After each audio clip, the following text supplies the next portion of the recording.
Assalamualaikum warahmatullahi wabarakatuh. Hello, my friends and my lecturer, Mr. Adi Mursalin. It is a pleasure to meet you again. First of all, I would like to introduce myself to all of you. My full name is Nur Aziz Hidayat. My student number is B1024 141003. Um, I took human resource management concentration, and I must take OB in this semester because it is a compulsory course for all of us. And in this golden opportunity, I would like to answer the Type B question of OB final short-term exam.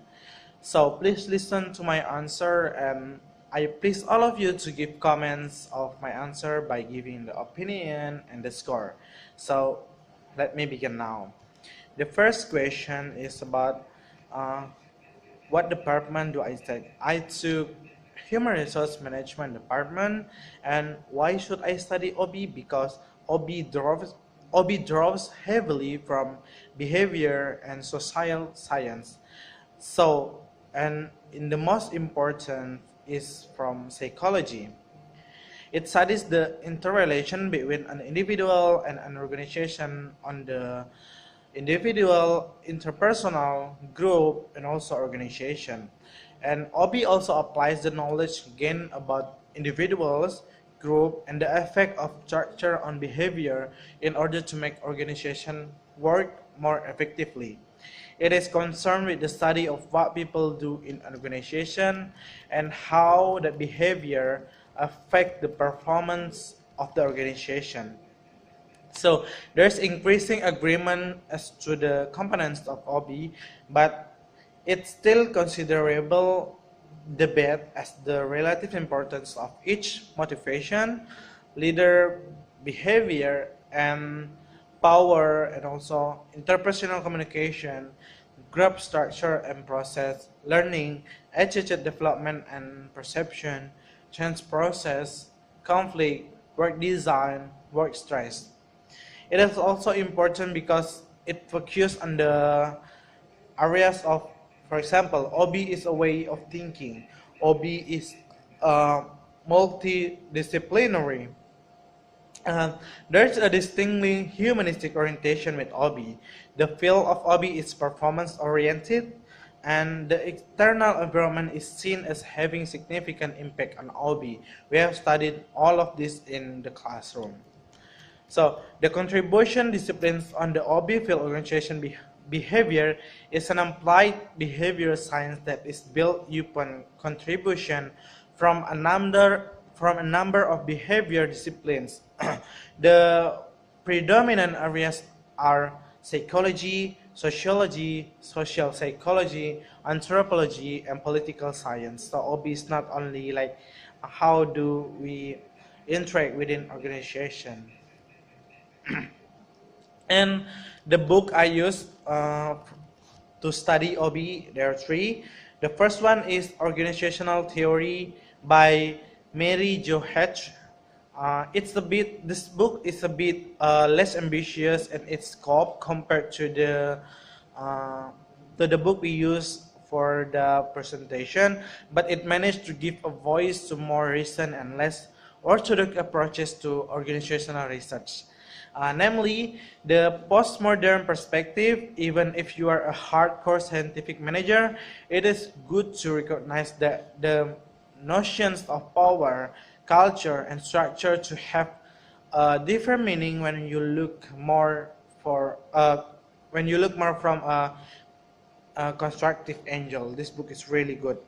And then the second book is Organization, Class, and Control by Stuart Clegg and David David Dernkel. Well, this one is classic, published in 1980.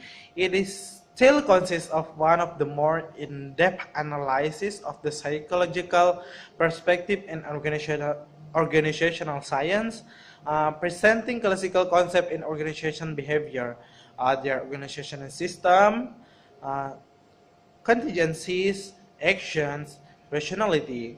but it doesn't shy away from making them a part of a large picture of relationship between groups, classes, and environment. So this book is not really far from the definition of hobby itself. And the third is The Principles of Organizational Behavior, edited by Edwin Locke. This one is by far my personal favorite. It is a collection of texts written on a variety of subjects by the top expert in the field. Um, each conclude with management principles to apply in our work. So this one is really good. And in the class, I have never azan because I think every meetings in the class is really important because we know we learn something new, like something new in every meeting. For example, we learn at least 3 chapters every meeting, right? And after the midterm examination, we have studied like few chapters presented by our friends, by my classmates, and the topics is really good. I will put the link for the book in the description. My friends explain it really good, like they give reward for those who can answer the questions and something like that. And I find OB lecture in this short-term course is really really amazing because in one book we can learn in like 2 months, and in one meetings we can learn 3 chapters, 3 new chapters. That's really good, and the discussion is really deep discussion, not really like general one. So let's go to the part B. The question is about how can I become a morning person. I feel like it is a key to success. So I actually am a morning person. I woke up like 4 a.m. every morning, and then I continue to pray. I continue to. Usually I work out like jogging, and I usually making my own breakfast and prepare for the class. That's why I never come late to the class, even though the class is start at 7. I never come late. So, but this routine is actually I get like 3 years ago. So the past 3 years ago, I was not really a morning person. So here I get some tips for you guys. So the first one is making a schedule.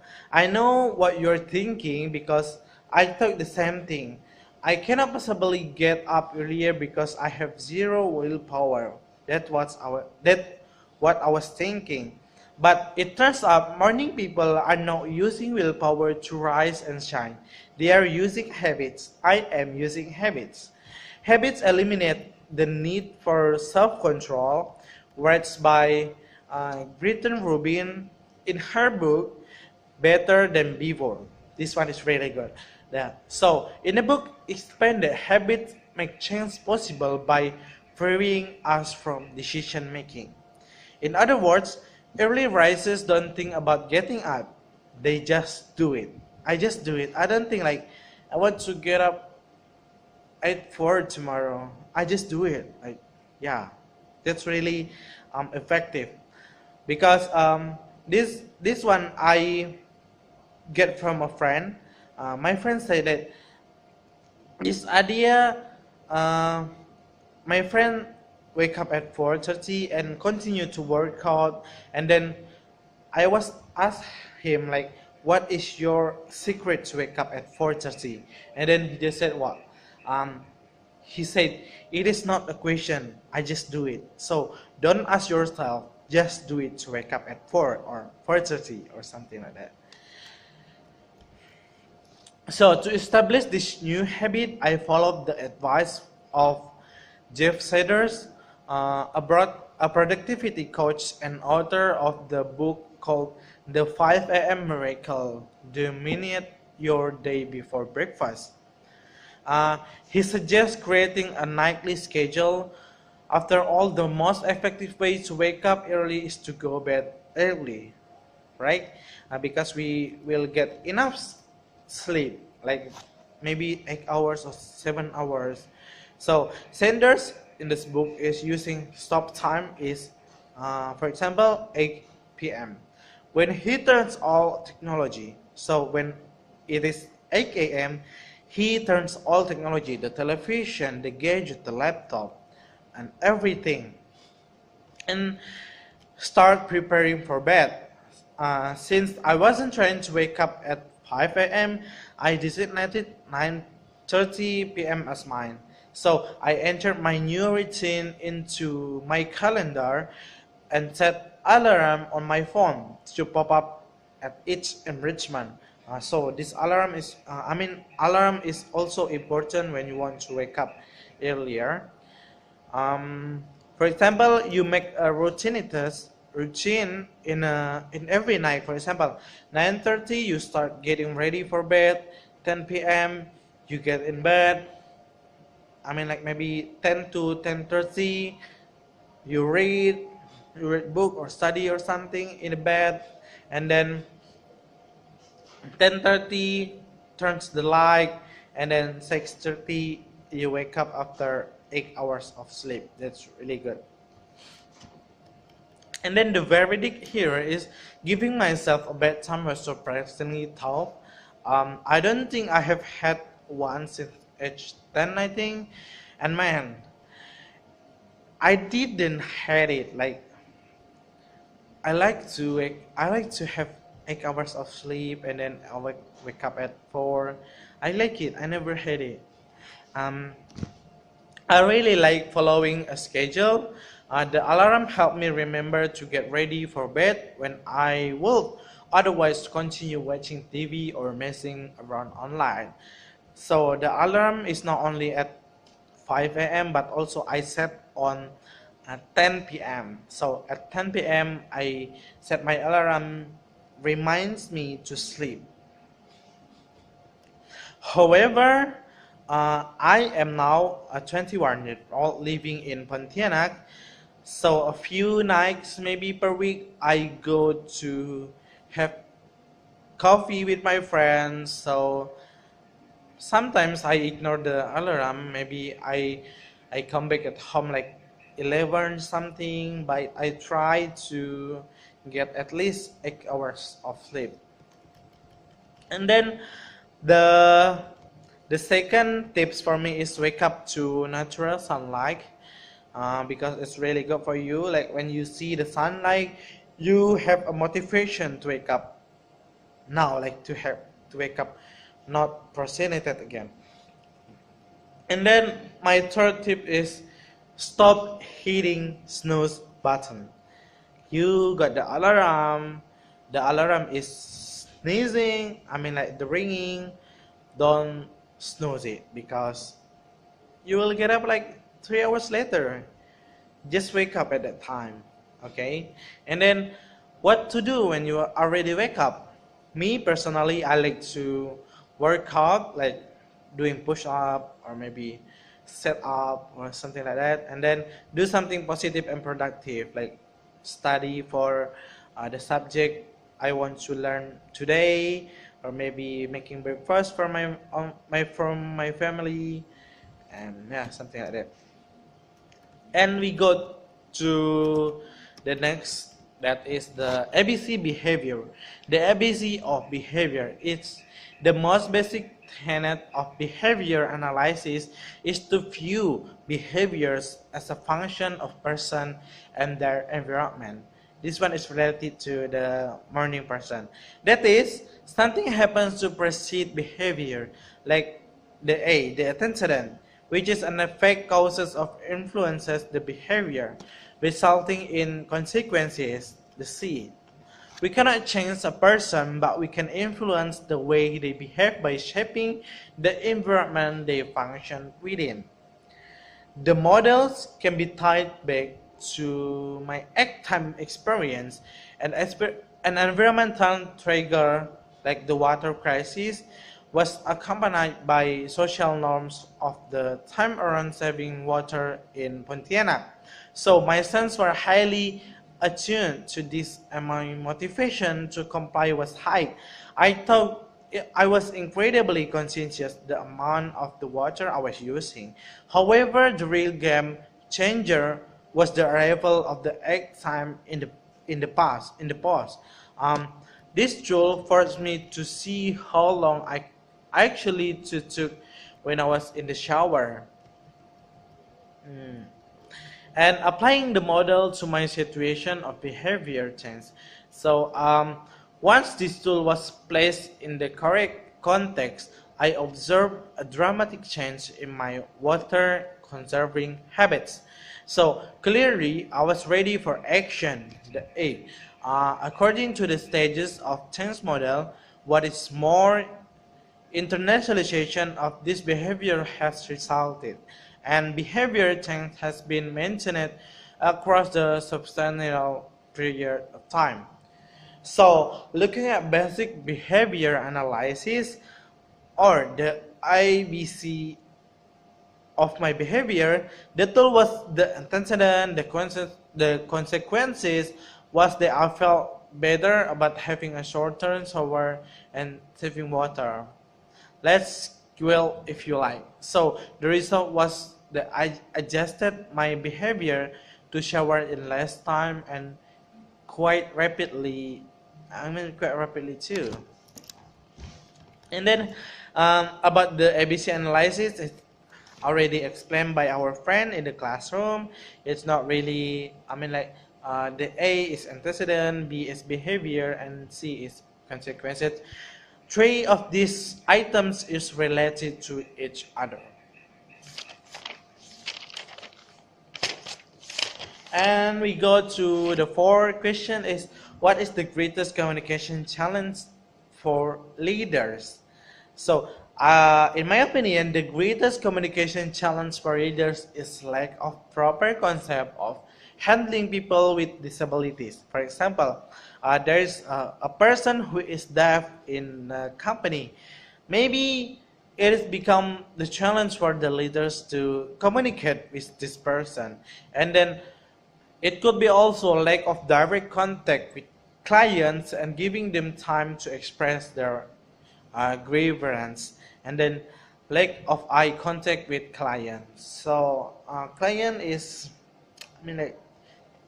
it is your key to success.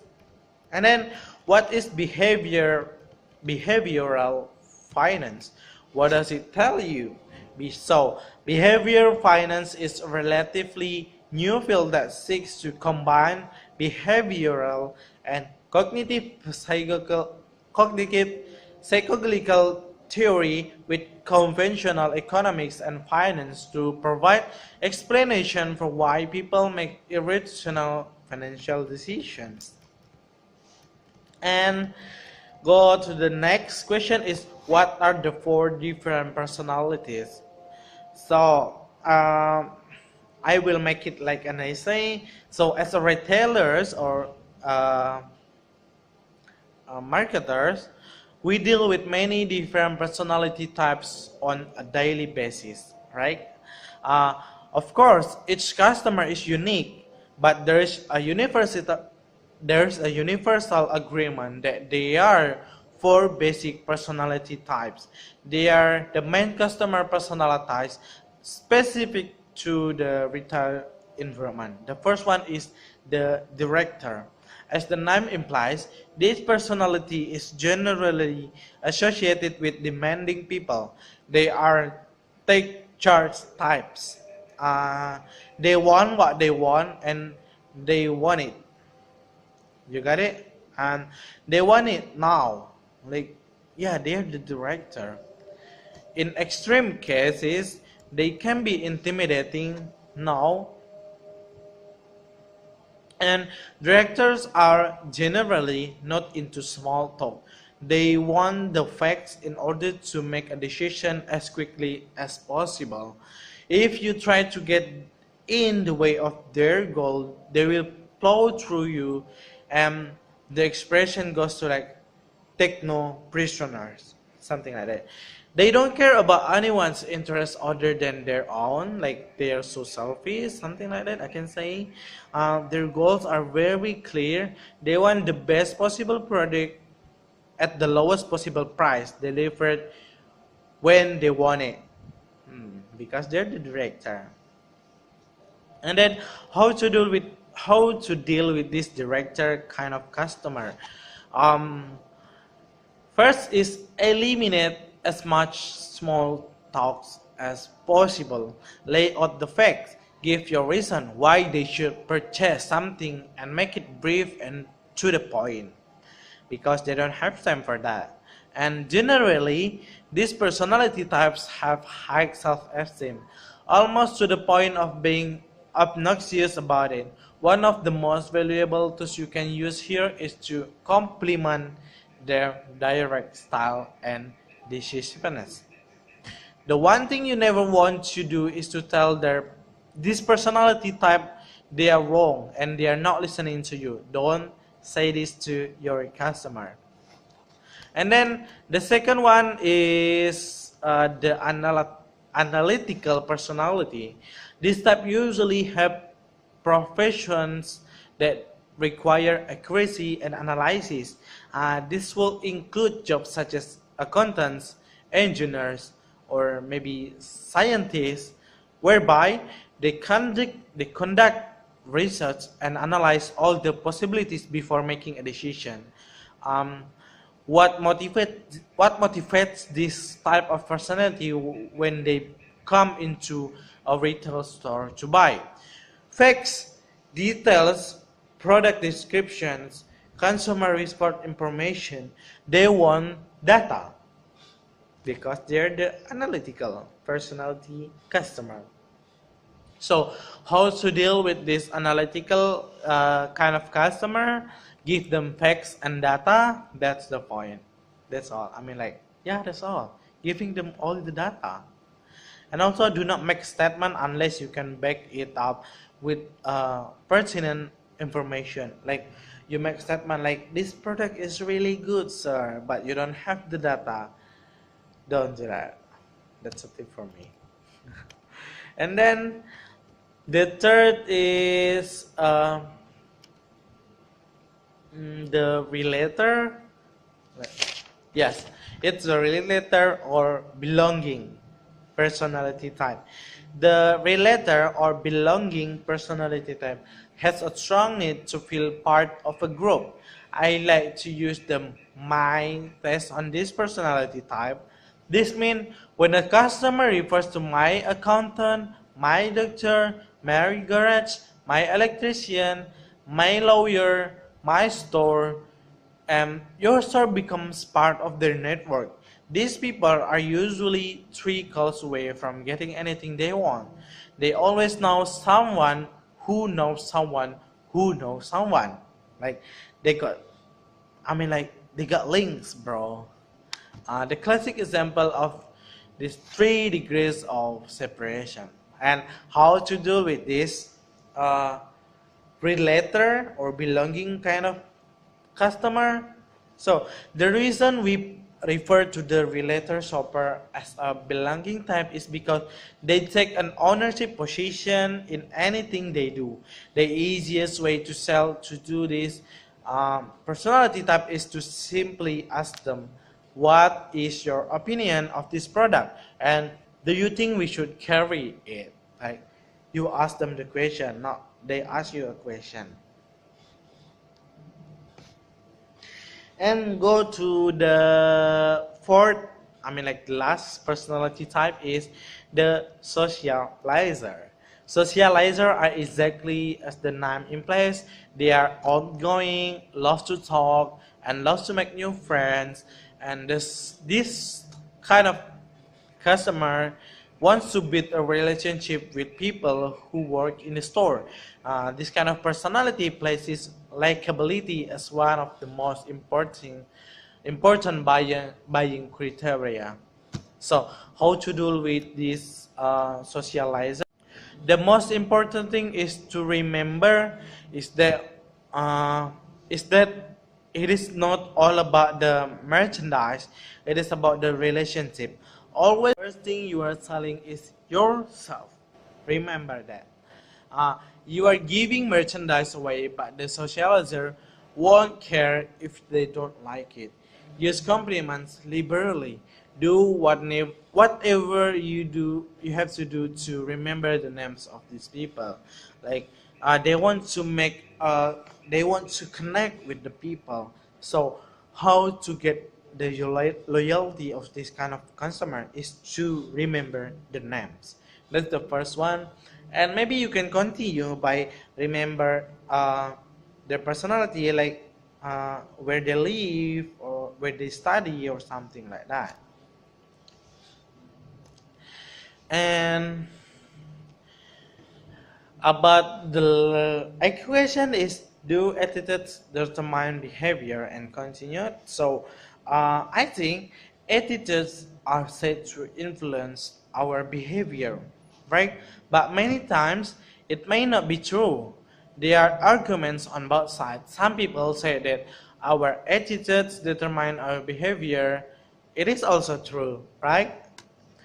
For example, if a person have a negative attitude towards some other person, he may not express it directly. Rather, he may show any interest to join him in any party or to share a common platform with the person.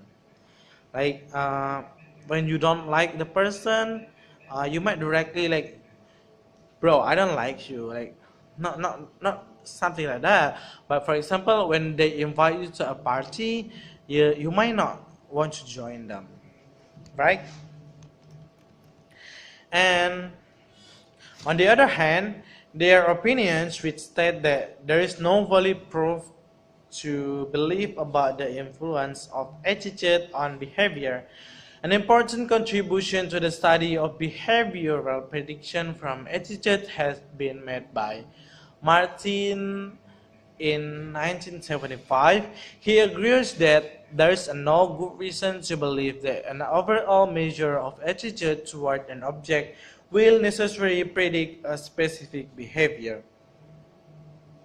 And according to him, attitude is a hypothetical concept abstracted from the totality of a person's feeling, beliefs, and behavior intention regarding an object. Thus, an isolated specific behavior may be unrelated or even negatively related to the overall attitude. Uh, this researcher also mentions that in order to predict a specific behavior, we should not focus on the people's overall attitude toward the object of that behavior, but on their attitude toward the behavior. So let's go through the part C. Part C is asking us about finding videos on YouTube, and then the first topic is about stress at workplace. I watch a video. Stress at workplace is I watch a video by Maria, if I'm not mistaken. It's from TED. The causes of stress at workplace is because of, first, it can be conflict in home, and also can be miscommunication and something like that. And then about the communication, I watch video by Barnell about communication. So he said communication is the most important thing in to making relationship, to connect with people. And then behaviorism, it's about behavior, I watch. And then types of worker, types of student, types of employers. I will put the link in the description below the video I watched. And then the part D is about how many videos are posted in OB group and on FB. I don't really use Facebook, but I just check it. There are quite many, like there are 18 videos on the group, if I'm not mistaken. All of the videos is related to the topics we presented in the classroom, and the articles quite many. It's about the personality and something like.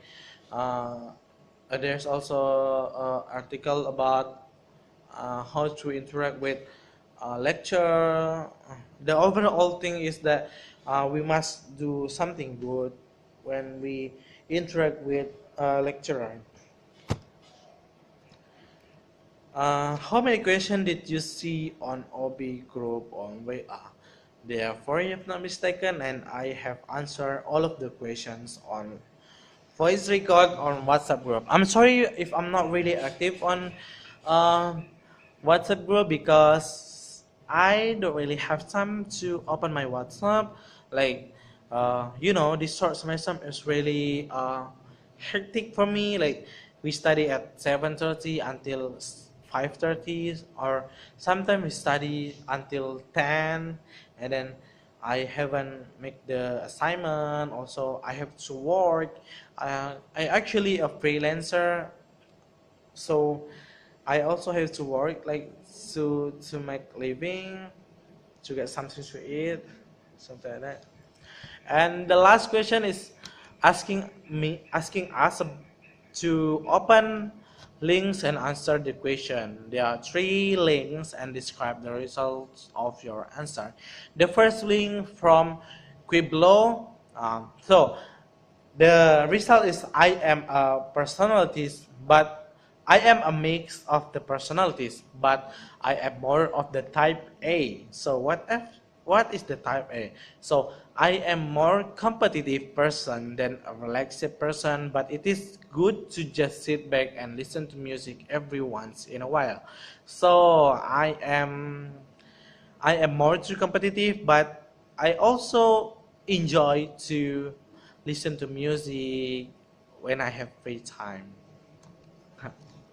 And I tend to get things done easily, I but I sometimes procrastinate very easily too. For example, when I get assignments, I tend to get things like I want to do this now, but sometimes uh, there is voice in my head like you can do it tomorrow, or the day after tomorrow, or maybe uh, h minus one or something like that. So that's my kind of personality.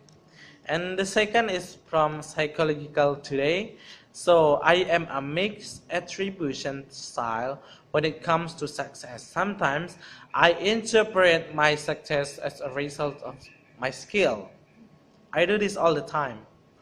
Intelligence, nice personality, etc. So for example, when I get something that I call success, so I relate it to like I am really good in skill. Like I am smart and I have a nice personality, but it's actually not that. It's just on my mind. Other times I attribute to external factors such as luck, is of task and others people help. So as a consequences, I don't always take the credit I deserve. I self-esteem, motivation, and general well-being most likely to be improved if I realize that I actively influence positive events in my life. So sometimes I think like there's a external factor of my success, maybe my friends or my family or my parents pray for me, something like that. I do this all the time. And then the last is from 16 personalities. So the result is I doesn't interest when to do for living. I mean like I don't like to die. Not like that. I want to know what my age for. And if I dare to dream of meeting, I my heart's longing. It doesn't interest me how old I am. I want to know if I will risk looking like a fool for love, for my dream, for the adventure of being alive. So in my life, I will take risks to maybe to get my love, to get my dreams, to to get the adventure of my life. Um, that's all not really true, but that's the explanation from the website. And I am also a Aurea Mountain Dreamer. So what is this? It is the campaigner personality is a true free spirit. They are often the life of the party, but unlike types in the explorer group, campaigners are less interested in the sheer excitement and pleasure of the moment that they are enjoying in the social and emotional connection they make with others. Charming, independent, energetic, and compassionate, the 7% of the population that they comprise can certainly be felt in any crowd. So I am kind of rare type of person in this world. There are only 7% of campaigner. Hello, my new friends, campaigner out there. I don't know who they are. So that's all my answer. I hope that you can understand my answer and can um, my answer can benefit you. I really hope that. And I thank you very much for your attention and watching my videos. If you have something you want to ask related to my answer, or you want to give opinion or score or comment, I receive bad comments, good comments, something like that. Just bring it to me. I like it because I like it. And don't forget to give likes, comment, and click the subscribe button. Help me to get more subscribers. Okay, that's all. Thank you very much for watching, and bye bye.